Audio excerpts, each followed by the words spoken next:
E agora eu passo a palavra ao relator para que ele dê início aos questionamentos. Boa tarde, prefeita Nina. Sei que a senhora iniciou há pouco a gestão, mas em 6 meses eu gostaria de algumas informações que a senhora possa contribuir com essa CPI, que tem como foco principal melhorar o transporte coletivo, que já há décadas vem sofrendo na nossa cidade. Tenho certeza que as perguntas e as respostas aqui dadas vão nos ajudar a elaborar um relatório final com substâncias para indicar um caminho novo para a gente seguir aqui na nossa cidade. Eu vou iniciar as minhas perguntas, prefeita. Na sua gestão, tem acontecido fiscalização junto às empresas de transporte coletivo? Sim, estão acontecendo as fiscalizações, foi aberto alguns processos administrativos, temos tido fiscais nos terminais, coisas que às vezes não se tinha muito no passado, então a gente tem procurado estar fiscalizando para que tenha a questão da qualidade e melhoria do transporte para o usuário. Tem grandes déficits, com a pandemia houve uma redução grande do número de linhas, o que dificulta, e agora devemos estar gradativamente retornando. Mas tem, sim, acontecido fiscalizações. Tem conhecimento se as empresas concessionárias estão cumprindo com as obrigações fiscais e trabalhistas? As questões fiscais e trabalhistas eu não posso te responder, porque eu não vi isso junto com o trânsito. Teve no início da minha gestão um período de greve, que era por atraso de salários de alguns funcionários, eu creio ter sido sanado. Mas eu não posso te falar agora a questão fiscais. Podemos estar averiguando, hoje já esteve aqui alguns técnicos, eu não quero te responder algo que eu não tenha certeza. Tudo bem. Qual o seu posicionamento com relação ao transporte coletivo do município? Acredita que atende às necessidades dos cidadãos ou acha que deve melhorar em algum quesito? Se sim, qual?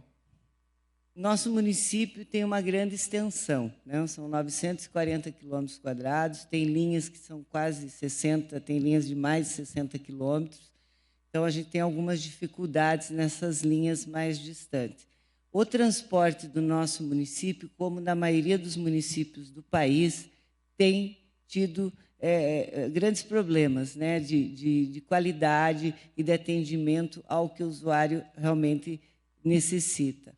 Então, eu vejo que temos que passar por todo um processo de remodelação, de rever a forma que está se fazendo esse transporte, para que possa dar mais qualidade e disponibilidade, principalmente para os usuários. Vejo que, como todos os outros municípios, tem grandes defasagens, a gente sabe, ouve a população, uma questão que eu, enquanto prefeita, procuro sempre ouvir a nossa população, e sei que tem grandes demandas, mas dentro do que está de um contrato do que nós temos procurado fazer adequações para melhorar nesse sentido. Por isso estamos fiscalizando, notificando, abrindo alguns processos, porque o nosso objetivo é um transporte de qualidade. Mas sei que aqui também tem um transporte deficitário, como em muitos municípios. Existe um mecanismo para ouvir os usuários do transporte a fim de mensurar a qualidade do serviço, além das fiscalizações que são feitas pelo município? Muitas pessoas acabam ligando para a própria secretaria. A gente está abrindo, já tem um canal, mas a gente quer abrir um canal direto da prefeitura com a população, para ouvindo a todos, como se fosse a ouvidoria da saúde. Existe, mas não está sendo muito implementado. Assim, mas muitos têm entrado diretamente em contato com a nossa secretaria, onde passam algumas dificuldades, principalmente nesse período de pandemia. A senhora informou que efetuam ligação. E quais são as medidas que são tomadas para que essas melhorias aconteçam? Agora, nesse período de pandemia, não sei te enumerar qual é hoje o mais elencado, mas muitos reclamam porque houve uma redução do número de linhas, então muitas pessoas, houve 50%, agora já está começando a aumentar, e a gente tem um contrato a seguir. Então, para você aumentar novas linhas, eu não sou tão técnica na área de transporte, mas vivendo e conversando diariamente, às vezes tem algumas demandas que você acaba não podendo abrir para tal local, porque tem um contrato a seguir diante daquelas linhas. Mas uma grande demanda de maior número de ônibus, alguns horários que acabam faltando. Então, a gente tem algumas dificuldades ainda nesse sentido, e também uma grande reclamação na época da pandemia, que foi constatado, era de superlotação, porque acabava tendo muitas linhas, então muitas pessoas acabavam reclamando nesse sentido. Prefeito, a senhora acabou de falar que existe um déficit, né, tarifário, um déficit de pessoas que, por conta da pandemia, acabaram deixando de usar o ônibus, e esse déficit vem acontecendo ano após ano. A gente entende isso, que muita gente conseguiu comprar carro, comprar moto, que não está mais utilizando do transporte coletivo. Sabemos que existe algumas reclamações e até mesmo um processo judicial referente a um reequilíbrio financeiro, que as empresas alegam que não estão arrecadando o tanto que deveriam. Com relação à publicidade nos ônibus, a senhora sabe me dizer os valores arrecadados? Se existe, se está sendo abatido nesse reequilíbrio? A maioria de colocação que se tem em ônibus ainda são da própria prefeitura, que já está adequado. Não posso te informar, posso até verificar essa questão de publicidade paga que retorne para o cofre público, não tem. Se a empresa arrecada com isso, também não sei te informar nesse momento. Tem esse déficit, né? A questão da pandemia, como nós temos um contrato onde é por número de passageiros, então hoje tem um grande déficit no número de passageiros diário que consta em contrato. Sim. Eu falo sobre a questão da publicidade, que nas nossas vistorias foi verificado que vários ônibus existe publicidade de empresas particulares, além das publicidades da prefeitura. Então, essa é a nossa questão, porque a gente entende muito importante esse reequilíbrio.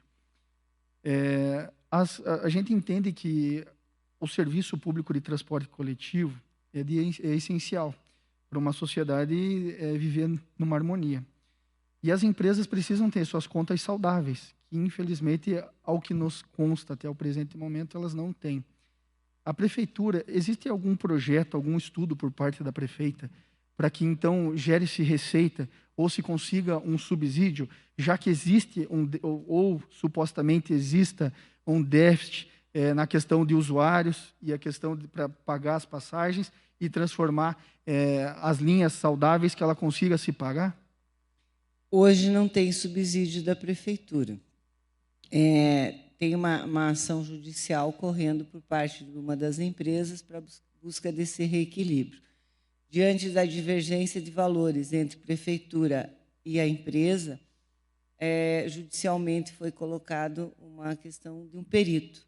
Então, a gente aguarda esse valor através de um perito para que se tenha uma transparência e que não falem depois que pode estar sendo tendencioso. Então, aguardamos, né, esse cálculo de um perito elencado pelo judiciário para que possamos estar vendo essa questão do subsídio. Temos que buscar formas que, possivelmente, talvez o município tenha que dar um subsídio também, mas de formas de criar-se algum fundo para que possamos estar, sim, melhorando a qualidade de transporte, tanto a nível para as empresas, porque eles hoje têm um déficit que é transparente nesse sentido, para que seja saudável e que o usuário tenha transporte de qualidade. Exatamente. Para a criação dessas receitas, existe algum projeto, algum estudo, para que seja regulamentado o estacionamento rotativo nas nossas cidades, a questão da regulamentação dos aplicativos, que muitas vezes não efetuam o pagamento, não existe uma tributação por parte de Uber e de outros aplicativos? Sim, nós estamos agora no segundo semestre para estar regulamentando a questão do aplicativo, onde temos que aprimorar uma lei que já existe, onde será criado um fundo para que possamos estar com esse fundo investindo no próprio transporte coletivo. né? A questão do estacionamento rotativo já passou da hora de se ter no município. A gente já está vendo a questão de empresas, tem já um projeto, mas tinha o município uma dificuldade da fiscalização. Então, hoje, a gente está estudando uma outra forma para estar se licitando esse projeto, né, do estacionamento rotativo, e que venha junto com a fiscalização, porque hoje nós temos ainda um déficit de agentes, né? A gente não tem agentes de trânsito, que hoje é feito pela Guarda, nossa Guarda Municipal já tem um número reduzido e que não teríamos agentes para estar fazendo isso. Então, por isso que até então não foi colocado, mas estamos trabalhando para que até o final do ano a gente já tenha com esse processo licitatório para darmos início ao estacionamento rotativo. Exatamente, porque Curitiba, a capital que está do nosso lado, arrecada em torno de 15, 17 milhões ano. Logicamente que São José dos Pinhais é infinitamente menor que a capital, em termos de veículos, mas seria uma saída para a gente ter um transporte de qualidade. A senhora sabe alguns números, algumas coisas referente à frota total de ônibus durante a pandemia e fora a pandemia? Não sei te informar. Eu assim, quero deixar bem claro para a CPI. Até um pouco antes estava colocando que estar como prefeita são várias pastas e várias demandas. E em todas elas eu procurei colocar pessoas técnicas para que pudesse efetuar o melhor trabalho nessas secretarias. A Secretaria de Trânsito, trouxemos vários cargos comissionados extremamente técnicos para que pudéssemos, sim, dar uma resposta ao município, à população, de uma gestão técnica e de qualidade para que possamos melhorar cada vez mais. Com estacionamento rotativo, com a questão de fiscalização, fiscalizar também a questão da pirataria, que acaba prejudicando, né, as notificações, fiscalizações em terminais, e dando outro respaldo. Não estou aqui só culpando as empresas, acho que nós temos que estar com qualidade na prefeitura, com atendimento, cobrando as responsabilidades das empresas de forma adequada, para que o verdadeiro usuário, que é para quem nós estamos trabalhando, para a população.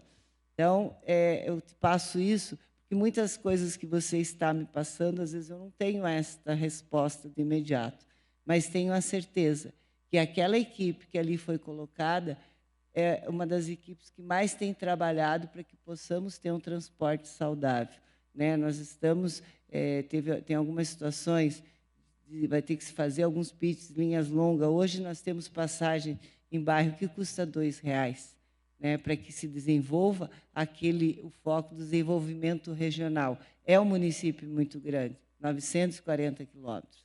Então, nós temos que criar focos regionais de desenvolvimento para que a população não se desloque a longas distâncias. Por exemplo, a questão da borda, que vem até o centro, que possa estar desenvolvendo aquele polo, assim como outros que a gente pode estar desenvolvendo e que também isso já estava nos próprios contratos desses núcleos, né, desses terminais, para não aumentar tanto a distância de linha. Isso já estava em próprio contrato, porque é uma forma de você otimizar, dar mais linhas em alguns lugares e aquelas pessoas que realmente precisam para uma distância maior sairiam desses pontos. Perfeito. Obrigado, prefeito. Agradeço as suas respostas. Essas eram as minhas perguntas, presidente.